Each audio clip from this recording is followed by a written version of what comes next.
This week on Driven, Curtis Motorcycles has one goal.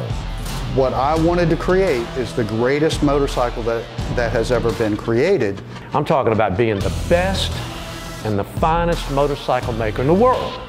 The Curtis One, creativity in action, artistry in motion, and we take a ride on the groundbreaking prototype. Throttle up for Driven.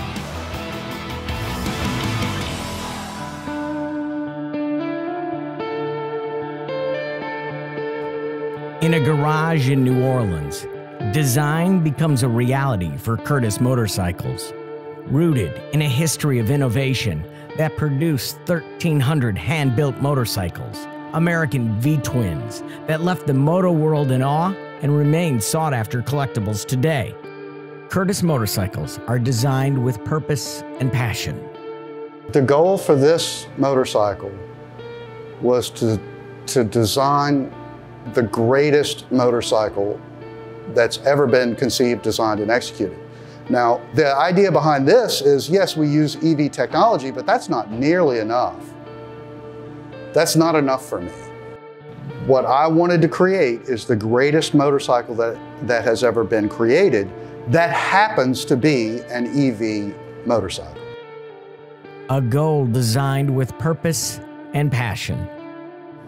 Man, passion is the only thing that really has value, right? You can teach somebody how to wire an EV motorcycle. You could teach someone to be an electrical engineer, but you can't teach somebody to have passion. It's the only thing that really matters, that you have to have. That's the only prerequisite, is passion. Design is thought to start with a sketch, but actually, it started years before. I've spent my entire adult life thinking about motorcycles and almost nothing else. It grew in fine art school. Not only was the idea there, I was actually doing that in art school and turning motorcycles in as sculpture projects. And I would receive a no grade, I would receive an F. So I'd have to go back and then do the so-called sculpture work in addition to the motorcycle stuff that I was turning in that my professors refused to grade. The design grew from a passion mutually shared for over 25 years. Matt loves motorcycles just as much as I do.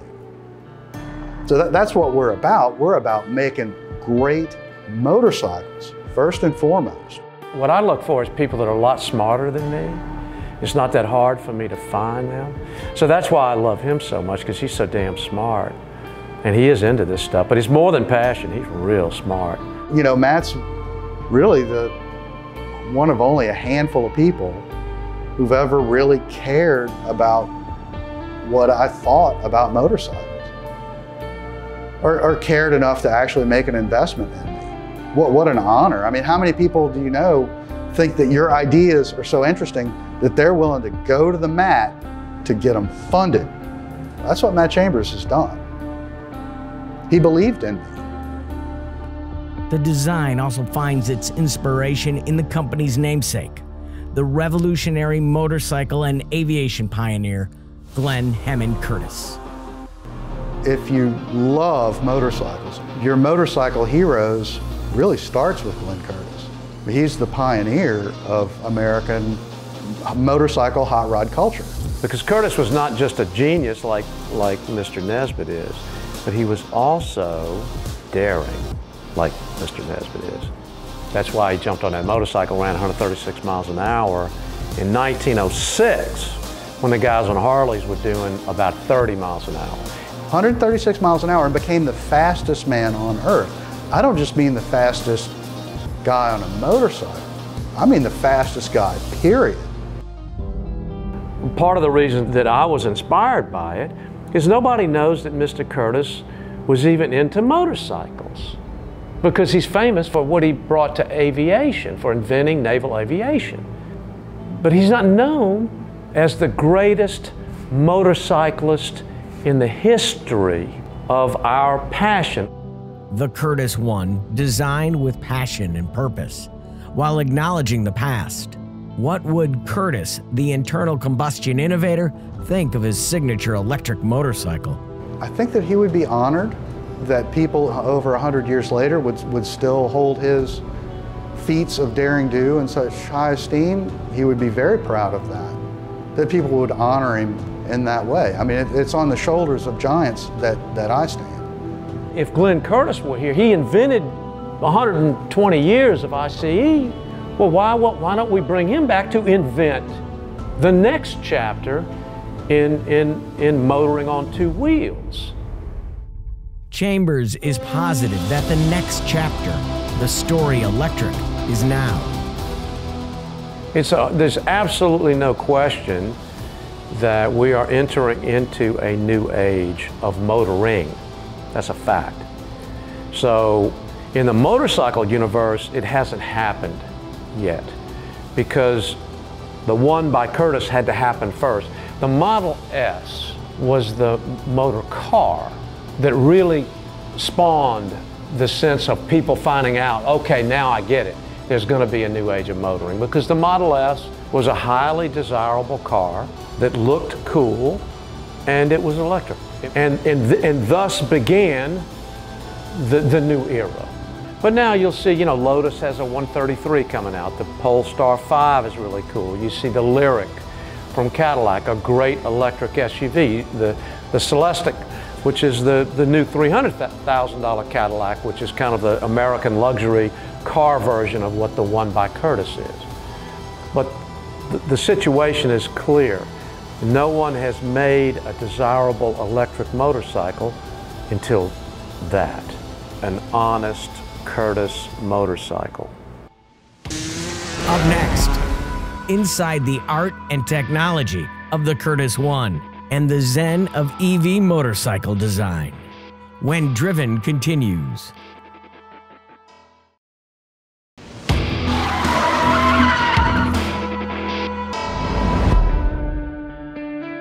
In the Bywater neighborhood of New Orleans, Curtiss Motorcycles is in production mode for its hand-built EV motorcycle.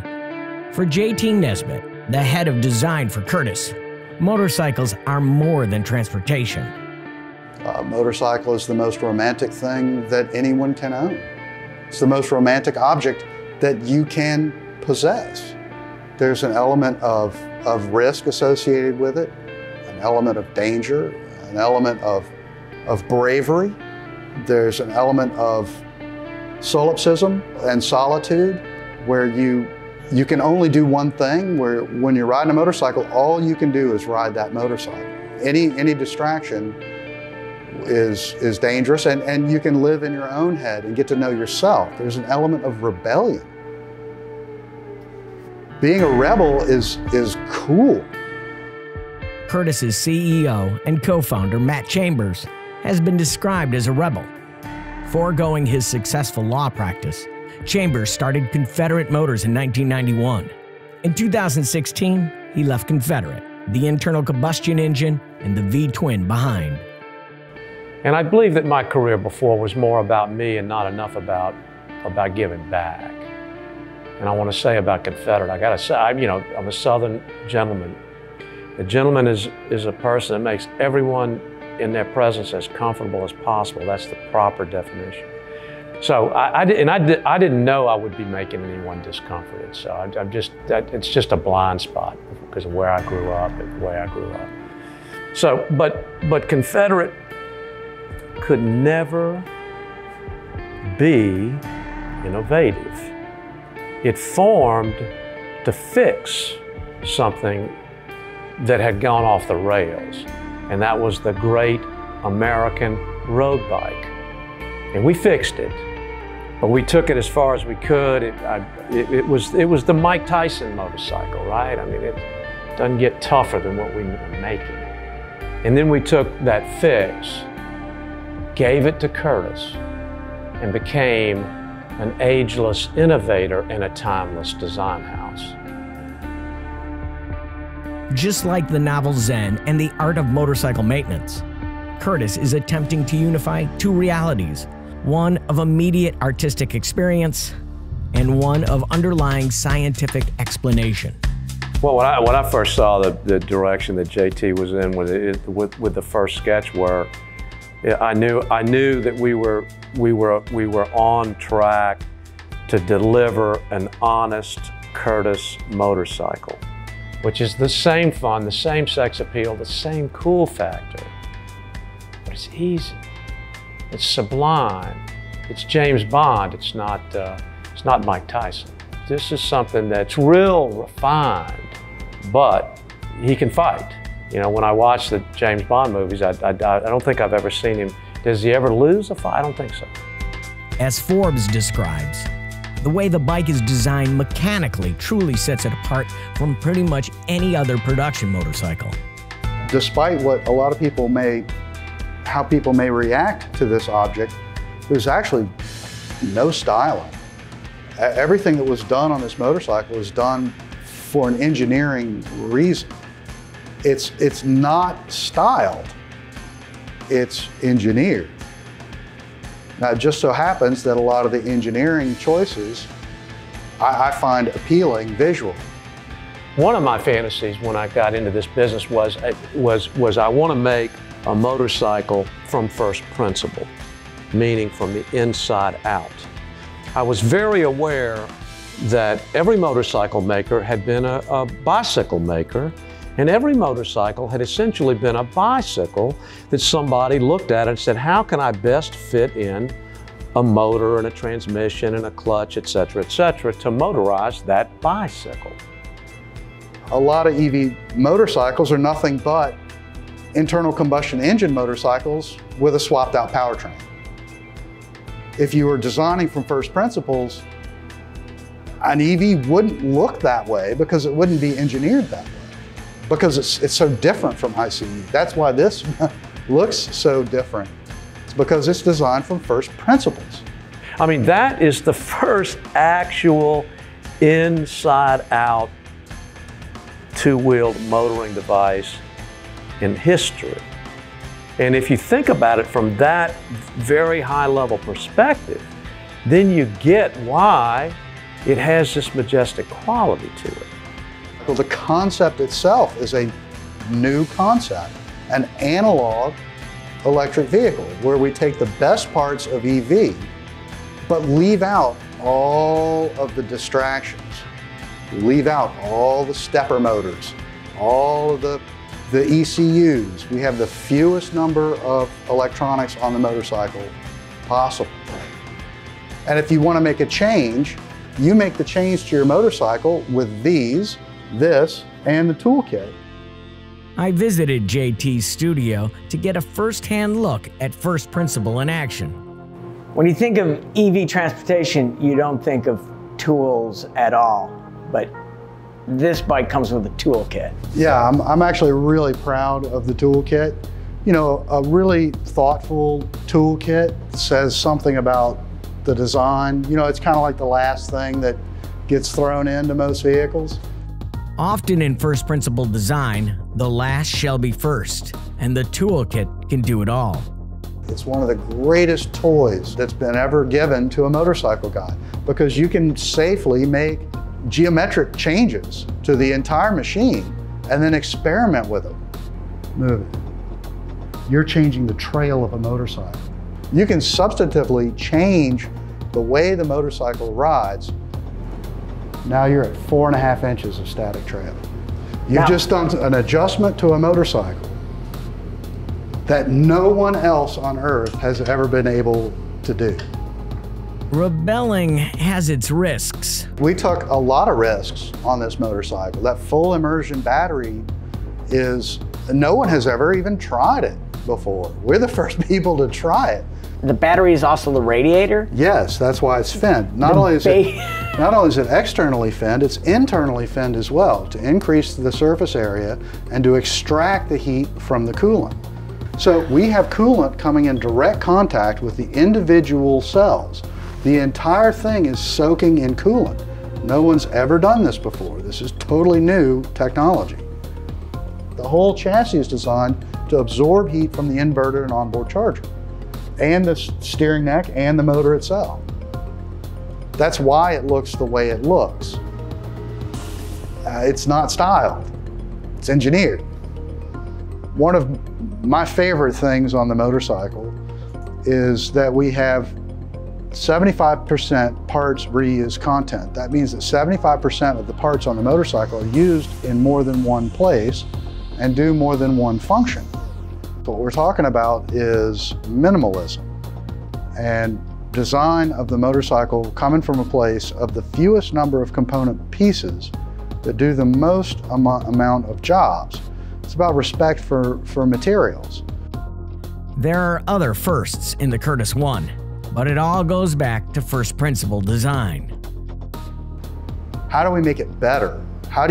It's again, designing from first principles. How do you take the original needs of this part and how do you make it better?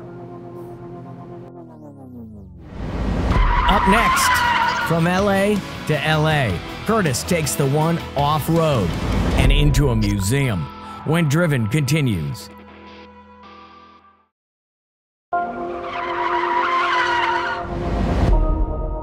The journey of the Curtis One goes from LA to LA, Louisiana to Los Angeles, to the renowned Petersen Automotive Museum as part of a new exhibition. Produced in part by the Motorcycle Arts Foundation, Electric Revolutionaries celebrates a dozen pioneers in the EV scene, with emphasis on designers working with two wheels. We wanted to showcase what the people who are really leading the way as far as EV design is concerned. They're leading by rebelling.